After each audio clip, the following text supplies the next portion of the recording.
Hello guys, இந்த வீடியோவில் நம்ம ஏர்ஃப்ளோவோட ஃபஸ்ட்டு டேக் க்ரியேட் பண்ண போகிறோம். ஸோ ஆல்ரெடி ஏர்ஃப்ளோ ரன்னிங்கில் இருக்குது. இங்கே ஆல்ரெடி சம் டேக்ஸ் இருக்குது. ஸோ இந்த டேக்லாம் ஃபஸ்ட்டு நான் டெலிட் பண்ணிக்கிறேன். ஸோ இந்த டேக்லாம் நான் ரிமூவ் பண்ணிவிட்டு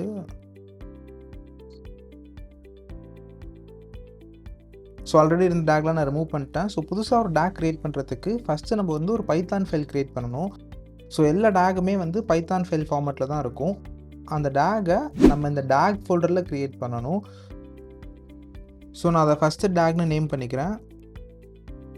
ஸோ இப்போது டேக் க்ரியேட் பண்ணுறதுக்கு எனக்கு டேக் கிளாஸ் வேணும். ஸோ நான் அதை ஏர்ஃப்ளோங்கிற மாடியூல்லேருந்து இம்போர்ட் பண்ணிக்கிறேன். ஸோ ஏர்ஃப்ளோங்கிற மாடியூல்லேருந்து டேக்குங்கிற கிளாஸை நான் இம்போர்ட் பண்ணிட்டேன். ஸோ இப்போ இந்த கிளாஸுக்கு நான் ஒரு ஆப்ஜெக்ட் க்ரியேட் பண்ணணும். ஸோ நார்மலாக நம்ம எப்படி பைத்தானில் ஆப்ஜெக்ட் க்ரியேட் பண்ணுவோம், ஒரு வேரியபிள் எடுத்துகிட்டு அந்த கிளாஸ் நேமை யூஸ் பண்ணி ஒரு ஆப்ஜெக்ட் க்ரியேட் பண்ணுவோம். ஸோ அதே மாதிரி தான் இங்கேயும் பண்ண போகிறேன். பட் இதில் டிஃபால்ட்டாக சம் பேராமீட்டர்ஸ்க்கு நம்ம வேல்யூ கொடுக்கணும். ஃபார் எக்ஸாம்பிளுக்கு டேக் ஐடின்னு ஒரு பேராமீட்டர் இருக்கும். அந்த பேராமீட்டருக்கு நம்ம ஒரு வேல்யூ கொடுக்கணும். ஸோ இங்கேயுமே நான் ஃபஸ்ட்டு டேக் அப்படின்னு கொடுத்துக்கிறேன். ஸோ அதுக்கப்புறம் ஸ்டார்ட் டேட் இருக்கும். ஸோ இந்த இடத்துல டேட் வேல்யூ கொடுக்கறதுக்காக டேட் டைம்னு ஒரு ஃபங்க்ஷன் வேணும் எனக்கு. ஸோ அதையுமே நான் இம்போர்ட் பண்ணிக்கிறேன். ஸோ டேட் டைம்லேருந்து டேட் டைம் இம்போர்ட் பண்ணிட்டேன். ஸோ இப்போ அந்த டேட் டைமுங்கிற ஃபங்க்ஷனை யூஸ் பண்ணி நான் ஒரு டேட் வேல்யூவை இங்கே இன்புட்டாக கொடுக்க போகிறேன். ஸோ 2025 12/13 வச்சுக்கிறேன் டேட்டு. அதுக்கப்புறம் ஷெடியூல் இன்டர்வல். ஸோ ஷெடியூல் இன்டர்வல்ன்ற பேராமீட்டர் எதுக்கு யூஸ் பண்ணுவோன்னா, நார்மலாக இந்த டேக் ஷெடியூல் பண்ணுறதுக்கு, டெய்லி ஒன்ஸோ ஹார்லி ஒன்ஸோ ஷெடியூல் பண்ணுறதுக்கு. ஸோ இப்போதைக்கு நான் இந்த டேகை ஷெடியூல் பண்ண போகிறது கிடையாது. ஜஸ்ட் ஒரு டேக் மட்டும் க்ரியேட் பண்ணி அதுக்கு எந்த ஷெடியூலும் இல்லாமல் எம்டியாக வைக்க போகிறேன். அதனால் ஷெடியூல்ன்றங்கிற பேராமீட்டர் நான் யூஸ் பண்ணல. அதுக்கடுத்து கேட்சப். ஸோ இந்த கேட்சப் பற்றி இப்போதைக்கு நீங்கள் தெரிஞ்சுக்க வேணாம். ஜஸ்ட்டு அதை நான் ஃபால்ஸ்ன்னு செட் பண்ணிக்கிறேன். ஸோ இது என்னங்கிறத நான் லேட்டராக எக்ஸ்பிளைன் பண்ணுறேன். ஸோ இப்படி பண்ணால் எனக்கு ஒரு டேக் க்ரியேட் ஆகிடும். பட் ஒரு டேக் மட்டும் க்ரியேட் பண்ணால் நமக்கு பத்தாது. அந்த டேக்குள்ளே டாஸ்க்கும் க்ரியேட் பண்ணணும். ஸோ அந்த டாஸ்க் எப்படி க்ரியேட் பண்ணலான்னா, ஒரு டாஸ்க்குக்கும் ஒரு ஃபங்க்ஷன் ஃபஸ்ட்டு க்ரியேட் பண்ணணும். ஸோ ஃபஸ்ட்டு டாஸ்க் 1க்கு நான் ஒரு ஃபங்க்ஷன் க்ரியேட் பண்ணிக்கிறேன். ஸோ அதுக்கு நேம் நான் ஹலோன்னு வச்சுக்கிறேன். ஸோ இதுக்குள்ளே நான் ஜஸ்ட் ஒரு ஸ்டேட்மெண்ட்டை பிரிண்ட் பண்ணுறேன். ஹலோ ஃப்ரம் டாஸ்க் 1 அப்படின்னு சொல்லிட்டு நான் பிரிண்ட் பண்ணிக்கிறேன். ஸோ அப்புறம் இன்னொரு ஃபங்க்ஷனும் க்ரியேட் பண்ணிக்கிறேன். ஸோ அதுக்கு நேம் நான் ஹலோ 2ன்னு வச்சுக்கிறேன். ஸோ இதுக்குள்ளே ஹலோ ஃப்ரம் டாஸ்க் 2 நான் பிரிண்ட் பண்ணிக்கிறேன். ஸோ 2 ஃபங்க்ஷன் க்ரியேட் பண்ணியாச்சு. ஸோ இப்போ நான் 2 டாஸ்க் க்ரியேட் பண்ண போகிறேன். ஸோ டாஸ்க்குமே எப்படி க்ரியேட் பண்ணுவோன்னா, ஒரு கிளாஸ் வச்சு தான் க்ரியேட் பண்ணுவோம். இங்கே நான் பைத்தான் ஆப்ரேட்டரை யூஸ் பண்ணி ஒரு டாஸ்க் க்ரியேட் பண்ண போகிறேன். ஸோ எப்போவுமே ஒரு டாஸ்க் க்ரியேட் பண்ணணுன்னா நமக்கு அதுக்கு ஒரு ஆப்ரேட்டர் வேணும். ஸோ அந்த ஆப்ரேட்டர் நான் இப்போ இம்போர்ட் பண்ணிக்கிறேன். ஸோ அந்த ஆப்ரேட்டர் எங்கேருந்து இம்போர்ட் பண்ணுவோன்னு பார்த்தீங்கன்னா, ஏர்ஃப்ளோங்கிற மாடியூல்லேருந்து ஆப்ரேட்டர்ஸுங்கிற மாடியூல்குள்ளே பைத்தான்னு ஒன்று இருக்கும். ஸோ அங்கேருந்து தான் நான் என்னோடய ஆப்ரேட்டர் இம்போர்ட் பண்ண போகிறேன். ஸோ பைத்தான் ஆப்ரேட்டர் நான் இப்போதைக்கு இம்போர்ட் பண்ணிட்டேன். இப்போ அந்த பைத்தான் ஆப்ரேட்டர் யூஸ் பண்ணி நான் ஒரு டாஸ்க் க்ரியேட் பண்ணணும். ஸோ இங்கே இது கிளாஸுங்கிறதுனால யூஸ்வலாக எப்படி கிளாஸை வச்சு ஒரு ஆப்ஜெக்ட் க்ரியேட் பண்ணுவோமோ அதே மாதிரி தான் நான் இங்கே பண்ண போகிறேன். ஸோ இதுக்கு நான் ஒரு இன்ஸ்டன்ஸ் க்ரியேட் பண்ண போகிறேன். அந்த இன்ஸ்டன்ஸ்க்கு நேம் நான் டாஸ்க் 1ன்னு வச்சுக்கிறேன். ஸோ இங்கே என்ன பண்ணியிருக்கேன்னா, ஒரு கிளாஸை இம்போர்ட் பண்ணிட்டேன். அந்த கிளாஸுக்கு ஒரு இன்ஸ்டன்ஸ், அதாவது ஒரு ஆப்ஜெக்ட் க்ரியேட் பண்ணுறேன். அந்த ஆப்ஜெக்டை ஒரு வேரியபிளுக்கு அசைன் பண்ணிட்டேன். நார்மலாக நம்ம பைத்தானில் பண்ணுறது தான். ஸோ இதுக்குள்ளேயே நம்ம சம் பேராமீட்டர்ஸ் பாஸ் பண்ணணும். இங்கே எப்படி டேக் ஐடி பாஸ் பண்ணணுமோ அதே மாதிரி இங்கே டாஸ்க் ஐடி பாஸ் பண்ணணும். ஏன்னா இது டாஸ்க்குங்கிறதுனால டாஸ்க் ஐடி பாஸ் பண்ணுறோம். ஸோ டாஸ்க் ஐடியும் டாஸ்க் 1ன்னே வச்சுக்கிறேன். அப்புறம் இந்த டாஸ்க் எந்த ஃபங்க்ஷனை கால் பண்ண போகுது அப்படிங்கிறத நம்ம இங்கே சொல்லணும். ஸோ பைத்தான் காலபிள்னு சொல்லிட்டு ஒரு பேராமீட்டர் இருக்கும். அந்த பேராமீட்டருக்கு ஹலோங்கிற ஃபங்க்ஷனை நான் அசைன் பண்ணுறேன். ஸோ அப்போ தான் இந்த டாஸ்க் ரன் ஆகிறப்போ இந்த ஃபங்க்ஷன் கால் ஆகும். ஸோ நம்ம இங்கே என்ன சொல்லியிருக்கோம்னா, இந்த டாஸ்கோட வேலையே இந்த ஃபங்க்ஷனை கால் பண்ணுறது தான். ஓகேவா? ஸோ அதை தான் நம்ம இங்கே மென்ஷன் பண்ணியிருக்கோம். பைத்தான் காலபிளுக்கு ஹலோங்கிற ஃபங்க்ஷன் நான் அசைன் பண்ணிட்டேன்.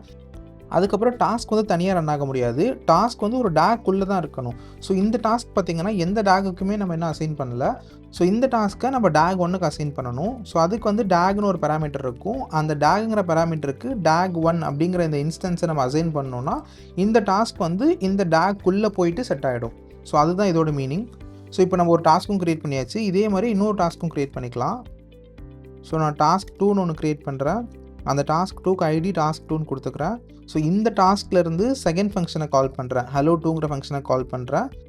அதுக்கப்புறம் இதையுமே சேம் டேக்குக்கு தான் அசைன் பண்ணுறேன். ஏன்னா ஒரு டேக்குக்கு நம்மளால் மல்டிபிள் டாஸ்க் வச்சுக்க முடியும். ஸோ அதனால் இந்த டாஸ்க்கையும் நான் இந்த டேக்குக்கு தான் அசைன் பண்ணுறேன். ஸோ இதுவரை எப்படி கரெக்டாக வந்திருக்கா அப்படின்னு சொல்லிட்டு நம்ம செக் பண்ணலாம். ஸோ இப்போ போயிட்டு பார்த்தீங்கன்னா இங்கே சம் இம்போர்ட் எரர் வர்றதை நீங்கள் பார்க்கலாம். ஸோ இப்போ இங்கே என்ன இம்போர்ட் எரர் வந்திருக்குன்னா கேட்சப்க்கு ஸ்பெல்லிங் தப்பாக கொடுத்துருக்கேன். ஸோ இங்கே இதை போயிட்டு கரெக்ட் பண்ணலாம். ஸோ இதை கரெக்ட் பண்ணி சேவ் பண்ணிட்டு மறுபடியும் இங்கே வந்து ரிஃப்ரெஷ் பண்ணிங்கன்னா அந்த எரர் போயிடுச்சு. ஸோ இப்போ வந்து இது ப்ராப்பராக ஒர்க் ஆகணும். பட் இங்கே இன்னும் ஒன்று மிஸ் பண்ணுறோம். என்னென்னா நம்ம வந்து டிபெண்டன்சி செட் பண்ணல. ஐ மீன் டாஸ்க் 1 இருக்குது, டாஸ்க் 2 இருக்குது. எது ஃபஸ்ட்டு ரன் ஆகணும், எது அதை டிபெண்ட் பண்ணி ரன் ஆகணுங்கிற டிபெண்டன்சி இன்னும் செட் பண்ணல. ஸோ நான் அதையுமே செட் பண்ணிக்கிறேன். ஸோ எனக்கு இங்கே என்ன பண்ணணும்னா டாஸ்க் 1 ரன் ஆன அப்புறம் தான் டாஸ்க் 2 ரன் ஆகணும். ஸோ நான் டாஸ்க் 1 போட்டுட்டு இந்த மாதிரி டபுள் கிரேட்டர் தென் சிம்பிள் போட்டால் அது டிபெண்டன்சி செட் பண்ணுற மாதிரி மீனிங். ஸோ டாஸ்க் 1க்கு அப்புறம் டாஸ்க் 2 ரன் ஆகணுங்கிறதா இதோட மீனிங். ஸோ டாஸ்க் 1 ஃபெயில் ஆகிடுச்சுன்னா டாஸ்க் 2மே ஃபெயில் ஆகிடும். ஸோ நம்ம இப்போ இதை வந்து ரன் பண்ணி பார்க்கலாம். ஸோ இப்போ இதுக்குள்ளே போயிட்டு பார்த்தீங்கன்னா நம்ம அங்கே கோட் பண்ண கோடு வந்து இங்கேயும் வரணும். ஸோ நம்ம அங்கே கொடுத்த கோடு வந்து இங்கே ரிஃப்ளெக்ட் ஆகுது. ஸோ இப்படி வந்து நீங்கள் செக் பண்ணிக்கலாம். ஸோ நீங்கள் கொடுத்துட்டு சேவ் பண்ணால் ஒரு 1 or 2 seconds ஆகும் அது ரிஃப்ளெக்ட் ஆகிறதுக்கு. அதுவும் ப்ரொடக்ஷன் லெவல் ஏர்ஃப்ளோலாம் எப்போவுமே இது உடனே ரிஃப்ளெக்ட் ஆகாது. ஸோ சம் டைம் ஆகும் அது ரிஃப்ளெக்ட் ஆகிறதுக்கு. ஸோ அப்போ வந்து நீங்கள் என்ன பண்ணலான்னா இங்கே வந்து யூஐயில் நீங்கள் செக் பண்ணிக்கலாம். நம்ம அப்டேட் பண்ண கோடு வந்து இங்கே அப்டேட் ஆகிடுச்சா அப்படின்னு சொல்லிட்டு. ஏன்னா அப்டேட் ஆகாமலே இது ரன் பண்ணிங்கன்னா ஓல்டு கோடு தான் ரன் ஆகும். ஸோ அதை இங்கே வந்து நீங்கள் செக் பண்ணிக்கணும் கண்டிப்பாக. ஸோ இப்போ இந்த டாஸ்க் 1 டாஸ்க் 2 டிபெண்டன்சி இங்கே அப்டேட் ஆகிடுச்சு. அதனால நான் அதை ரன் பண்ண போகிறேன். ஸோ இதை ரன் பண்ணுறதுக்கு ஜஸ்ட் நான் இதை ட்ரிகர் பண்ணால் போதும், எனக்கு இது ரன் ஆக ஸ்டார்ட் ஆகிடும். ஸோ ஃபஸ்ட்டு இங்கே பார்க்கலாம் இது வந்து க்யூவில் இருக்குது. ஸோ அடுத்து வந்து இது ரன்னிங்க்கு போகும். ஸோ இப்போ வந்து டேரெக்டாக சக்ஸஸ்க்கு போயிடுச்சு. ஏன்னா இது வந்து ரொம்ப சின்ன டாஸ்க்கு. இதே ஒரு பெரிய டாஸ்க்கு, ரொம்ப டைம் எடுக்கிற டாஸ்க்குனா இது ஃபஸ்ட்டு ரன்னிங் ஸ்டேட்டஸ்க்கு போகும். அந்த ரன்னிங் ஸ்டேட்டஸ் உங்களால் கிளியராக பார்க்க முடியும். அதுக்கப்புறம் தான் அந்த சக்ஸஸோ இல்லை ஃபெயில்டுங்கிற ஸ்டேட்டஸ்க்கோ போகும். ஸோ இங்கே பார்த்தீங்கனாலும் உங்களுக்கு தெரியும் ஃபஸ்ட்டு க்யூன்னு ஒரு ஸ்டேட்டஸ் இருக்குது, அதுக்கப்புறம் ரன்னிங்னு இருக்குது, அதுக்கப்புறம் தான் சக்ஸஸ் இருக்குது. ஸோ ஒன்று வந்து இங்கே சக்ஸஸ்ன்னு இருக்கிறத வச்சு நீங்கள் இதை ப்ராப்பராக ரன் ஆகிடுச்சுன்னு அஸ்யூம் பண்ணிக்கலாம். இன்னொன்று இது உள்ளே போய் ஸோ இப்போ இங்கே உள்ளே வந்தால் தெரியும் 2 டாஸ்க் இருக்குது. ஓகேவா, இது ஆக்சுவலாக 2 times ரன் ஆகிருக்கு. ஸோ இந்த மாதிரி ரன் ஆகக்கூடாது. ஏன் ரன் ஆச்சுங்கிறத நம்ம அப்புறம் செக் பண்ணலாம். பட் இந்த 2 timeல ஃபஸ்ட் டைம் வந்து ஷெட்யூல்டுன்னு இருக்குது. ஸோ இங்கே போய்ட்டு நீங்கள் கர்சரை ஹோவர் பண்ணிங்கன்னா உங்களுக்கு தெரியும் டைப் வந்து ஷெட்யூல்டுன்னு இருக்குது. அப்போனா இது நம்ம ட்ரிகர் பண்ணதுனால ரன் ஆகலை, ஆட்டோமேட்டிக் ஷெட்யூல்னால ரன் ஆகிருக்கு. ஸோ அதுக்கப்புறம் இங்கே பார்த்தீங்கன்னா டைப் வந்து மேனுவல்னு இருக்குது. ஸோ இந்த மாதிரி மேனுவல்னு இருக்கிறதா நம்ம போயிட்டு இதை ட்ரிகர் பண்ணுறதுனால ரன் ஆகிறது. ஸோ அதுக்கு வந்து உங்களுக்கு இந்த மாதிரி ஒரு சிம்பிளுமே இங்கே வரும். ஸோ அதை வச்சு நீங்கள் இதை கண்டுபிடிச்சலாம் யாரோ மேனுவலாக ட்ரிகர் பண்ணியிருக்காங்க, ஆட்டோ ஷெட்யூல்னால இது ரன் ஆகலை அப்படின்னு சொல்லிட்டு.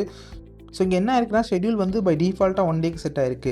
ஈவன் தோ நம்ம இங்கே ஷெட்யூல் எதுவுமே செட் பண்ணலனாலும் இங்கே வந்து டிஃபால்ட் வேல்யூவான 1 டே பிக் பண்ணிடுச்சுன்னு நினைக்கிறேன். ஸோ இப்போ இங்கே பார்த்தீங்கன்னா தெரியும் டாஸ்க் 1 வந்து சக்ஸஸ்ஃபுல்லாக ரன் ஆயிருக்கு, டாஸ்க் 2மே சக்ஸஸ்ஃபுல்லாக ரன் ஆயிருக்கு. ஸோ இப்போ நீங்கள் ஏதாவது ஒரு டாஸ்க்கோட லாக் பார்க்கணுன்னா அதை எப்படி பார்க்கலாம்னா இந்த கிராஃப் போகணும். ஸோ கிராஃப் போனீங்கன்னா உங்களுக்கு இந்த டேக்கில் இருக்க எல்லா டாஸ்க்குமே இங்கே விசிபிளாக இருக்கும். ஸோ நமக்கு வந்து ஃபஸ்ட்டு டாஸ்க் 1 ரன் ஆகிருக்கு, அதுக்கப்புறம் டாஸ்க் 2 ரன் ஆகிருக்கு. ஸோ இப்போ உங்களுக்கு எந்த டாஸ்க்கோட லாகை பார்க்கணுமோ அந்த டாஸ்க்கை கிளிக் பண்ணிவிட்டு இங்கே நீங்கள் லாக்ஸ்குள்ளே போனீங்கன்னா உங்களுக்கு மொத்த லாகுமே கிளியராக வரும். ஸோ இங்கே பார்த்தீங்கன்னா தெரியும் ஹலோ ஃப்ரம் டாஸ்க் 1 அப்படின்னு வந்திருக்கு. ஸோ இதே மறுபடியும் டாஸ்க் 2க்கு போயிட்டு அதோட லாகை செக் பண்ணிங்கன்னா ஹலோ ஃப்ரம் டாஸ்க் 2. ஸோ நம்ம இங்கே என்ன வேல்யூ கொடுத்தோமோ அது வரும். ஸோ இப்போ ஃபார் எக்ஸாம்பிளுக்கு ஹலோ ஃப்ரம் நான் ஆல்கோ அடிக்ட்ஸ்னு போடுறேன்னு வச்சுக்கலாம். இங்கே போட்டு சேவ் பண்ணிட்டேன். சேவ் பண்ண அப்புறம் ஃபஸ்ட்டு என்ன பண்ணணும், நான் கோடுக்கு வந்துட்டு கோடு அப்டேட் ஆகிருக்கான்னு செக் பண்ணணும். கோடு அப்டேட் ஆகிடுச்சு.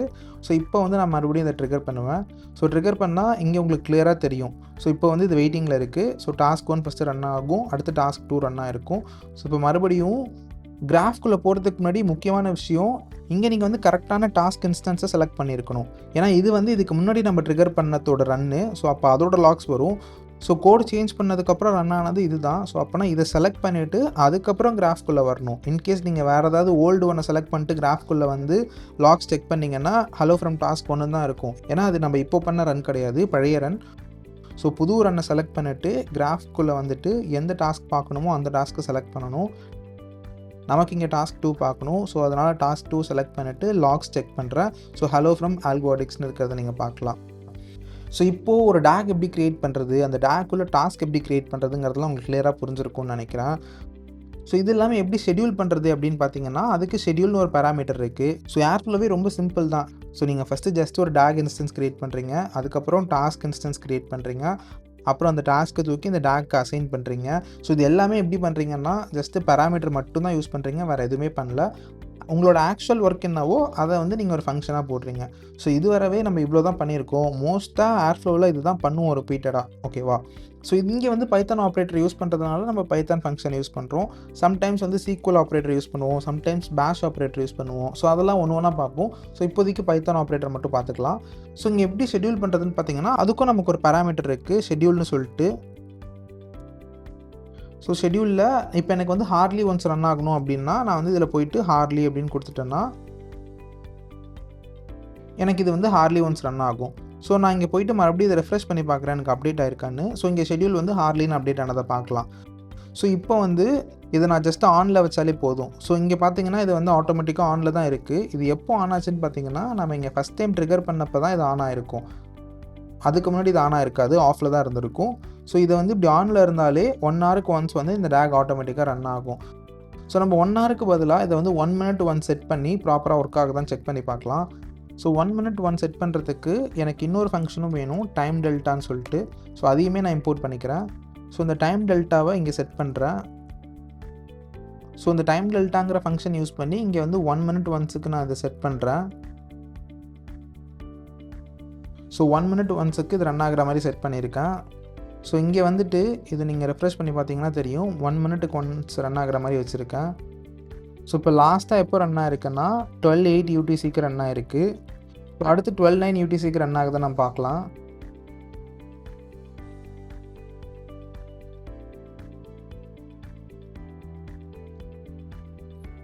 ஸோ இங்கே பார்த்தா தெரியும் ஆட்டோமேட்டிக்காக வந்து அடுத்த ரன் ஸ்டார்ட் ஆகிடுச்சு. ஸோ ஸ்டார்ட் ஆகி அது சக்ஸஸ்ஃபுல்லாக கம்ப்ளீட்டும் ஆகிடுச்சு. ஸோ இப்போ இதுக்குள்ளே போய் பார்த்தா தெரியும் இந்த ரன் வந்து ஆட்டோமேட்டிக்காக நடந்திருக்கு. ஸோ இப்படி தான் வந்து நம்ம ஒரு பேசிக் டேகை க்ரியேட் பண்ணணும். ஸோ இதில் வந்து நம்ம பைத்தான் ஆப்ரேட்டர் யூஸ் பண்ணோம். ஸோ அடுத்தடுத்த வீடியோவில் எப்படி பேஷ் ஆப்ரேட்டர் யூஸ் பண்ணுறது, எப்படி சீக்வல் ஆப்ரேட்டர் யூஸ் பண்ணுறதுன்னு நான் காமிக்கிறேன். ஸோ இந்த மாதிரி வந்து lots and lots of operator இருக்குது. ஃபார் எக்ஸாம்பிளுக்கு நீங்கள் வந்து பிக்வரி கூட கனெக்ட் பண்ணோம் அப்படின்னா, நீங்கள் அதுக்கு தனியாலாம் கோட் எழுத வேணாம். பிக்வரி ஆப்ரேட்டர்னே ஒன்று இருக்கும். ஸோ நீங்கள் அதை யூஸ் பண்ணி டேரெக்டாக வந்து உங்களால் ஒரு பிக்வரி கூட கனெக்ட் பண்ண முடியும். சிம்பிளாக கான்ஃபிகர் பண்ணால் போதும். இந்த மாதிரி நீங்கள் எந்த எக்ஸ்டர்னல் சிஸ்டம் கூட கனெக்ட் பண்ணணுன்னாலும் அவங்க ஆல்ரெடி இன்பில்ட்டாக ஆப்ரேட்டர் வச்சுருப்பாங்க. ஸோ நீங்கள் டாக்குமெண்டேஷனில் போயிட்டு அது என்ன ஆப்ரேட்டர், அதை எப்படி யூஸ் பண்ணணும், அதுக்கு என்னென்ன பேராமீட்டர் இருக்குது, ஸோ இந்த பேராமீட்டருக்கு என்னென்ன வேல்யூ கொடுக்கணும் அப்படிங்கிறத மட்டும் செக் பண்ணாலே போதும். உங்களால் ஜஸ்ட் இந்த ஆப்ரேட்டர் யூஸ் பண்ணி எல்லா வேலையும் பண்ண முடியும். ஸோ என்னால் இந்த வீடியோவில் எல்லா ஆப்ரேட்டரையும் காமிக்க முடியாது. ரொம்ப காமனாக யூஸ் பண்ணக்கூடிய ஒரு 2-3 ஆப்ரேட்டர் மட்டும் நான் காமிக்கிறேன் அடுத்தடுத்த வீடியோவில். ஸோ இதே மாதிரி ஆப்ரேட்டர் எங்கே கண்டுபிடிக்கணும்னு பார்த்தீங்கன்னா, ஜஸ்ட் ஏர்ஃப்ளோ டாக்குமெண்டேஷன் போனீங்கனாலே இருக்கும் உங்களுக்கு.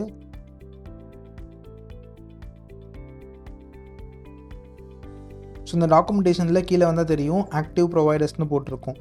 ஸோ இதில் பார்த்தீங்கனாலே உங்களுக்கு என்னென்ன ஆப்ரேட்டர் இருக்குன்னு எல்லாமே தெரிஞ்சிடும். ஸோ நான் சொன்ன பிக்வரி ஆப்ரேட்டர் பார்த்தீங்கன்னா அது கூகுள்குள்ளே இருக்கும். ஸோ நீங்கள் கூகுள்குள்ளே போய் பார்த்தீங்கன்னா உங்களுக்கு கண்டிப்பாக அந்த பிக்வரி ஆப்ரேட்டர் இங்கே தான் எங்கேயாவது இருக்கும்.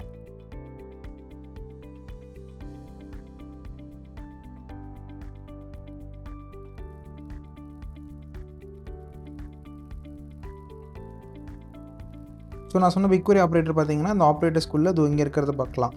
ஸோ இதுக்குள்ளே போனீங்கன்னா எக்ஸாம்பிளும் இருக்கும் எப்படி வந்து நம்ம பிக்வரி கூட கனெக்ட் பண்ணுறது அப்படின்னு சொல்லிட்டு. ஸோ எல்லா ஆப்ரேட்டருமே வந்து ப்ரீ இன்ஸ்டால்டாக வராது ஏர்ஃப்ளோக்குள்ளே. ஏன்னா எல்லா ஆப்ரேட்டரையும் அவங்க ப்ரீ இன்ஸ்டால்டாக கொடுத்தாங்கன்னா ஏர்ஃப்ளோ வந்து ரொம்ப ஹெவியாக இருக்கும். ஸோ அதனால் ஒரு சில ஆப்ரேட்டர் இந்த மாதிரி பைத்தான் ஆப்ரேட்டர், பேஷ் ஆப்ரேட்டர் தான் ப்ரீ இன்ஸ்டால்டாக வரும். ஸோ இந்த பிக்வரி ஆப்ரேட்டர்லாம் வேணும்னா நீங்கள் தான் இன்ஸ்டால் பண்ணிக்கணும். ஸோ உங்கள் லோக்கல் லேப்டாப்பில் நார்மலாக பிப் இன்ஸ்டால்னு போட்டு இங்கே என்ன கமெண்ட் கொடுத்துருக்காங்களோ அதை போட்டாலே இன்ஸ்டால் ஆகிடும். பட் ப்ரொடக்ஷன் லெவலில் வந்து அந்த டிபெண்டன்சியில் நீங்கள் அந்த ஆப்ரேட்டரோட நேமும் அதோட வெர்ஷனும் கொடுக்குற மாதிரி இருக்கும். ஸோ அதை பற்றிலாம் இப்போதைக்கு ஒரி பண்ணிக்காதீங்க. உங்கள் லோக்கல் லேப்டாப்பில் இன்ஸ்டால் பண்ணணுன்னா இங்கே என்ன கமெண்ட் கொடுத்துருக்காங்களோ அதை ஜஸ்ட்டு ஃபாலோ பண்ணாலே உங்கள் லோக்கல் லேப்டாப்பில் அந்த ஆப்ரேட்டரை இன்ஸ்டால் பண்ண முடியும். ஸோ அப்படி இன்ஸ்டால் பண்ண அப்புறம் நீங்கள் வந்து அதை இங்கே இம்போர்ட் பண்ணி யூஸ் பண்ணிக்கலாம். ஸோ இதில் பார்த்தீங்கன்னா கூகுள் ஷீட் ஆப்ரேட்டர்லாம் இருக்கும். ஸோ இந்த ஆப்ரேட்டருக்கு நான் கான்ட்ரிபியூட்லாம் பண்ணியிருக்கேன். ஸோ இந்த கான்ட்ரிபியூஷன் எப்படி பண்ணுறதுங்கிறதுலாம் நான் அடுத்தடுத்த வீடியோவில் போக போக சொல்கிறேன். ஸோ இந்த ஓப்பன் சோர்ஸ் கான்ட்ரிபியூஷனாக ரொம்ப பெரிய விஷயம் அப்படிலாம் நினைப்பாங்க. அப்படிலாம் இல்லை, கான்ட்ரிபியூட் பண்ணுறது ரொம்பவே ஈஸி. நீங்கள் என்டையர் கோடே அண்டர்ஸ்டாண்ட் பண்ணணும்லாம் கிடையாது. நீங்கள் எந்த பாட்டுக்கு கான்ட்ரிபியூட் பண்ண போகிறீங்களோ அந்த கோடை மட்டும் நீங்கள் கிளியராக அண்டர்ஸ்டாண்ட் பண்ணாலே போதும். ஸோ உங்களால் ஈஸியாகவே ஒரு ஓப்பன் சோர்ஸ் கான்ட்ரிபியூஷனே பண்ண முடியும். ஸோ அதெல்லாம் போக போக எப்படி கான்ட்ரிபியூட் பண்ணலாம், நான் என்ன கான்ட்ரிபியூட் பண்ணேன், இது எல்லாமே நான் சொல்கிறேன். ஸோ இப்போதைக்கு ஏர்ஃப்ளோவில் பேசிக்காக ஒரு டேக் எப்படி க்ரியேட் பண்ணுறது அப்படின்னு உங்களுக்கு கிளியராகவே புரிஞ்சிருக்கும்னு நான் நினைக்கிறேன். ஸோ இந்த வீடியோ பிடிச்சிருந்தா நம்ம சேனலை சப்ஸ்கிரைப் பண்ணிட்டு நம்ம வீடியோக்கு ஒரு லைக் கொடுங்க. அப்போ தான் அடுத்தடுத்த வீடியோவை யூடியூப் அல்காரிதம் உங்களுக்கு புஷ் பண்ணும். Thank you guys.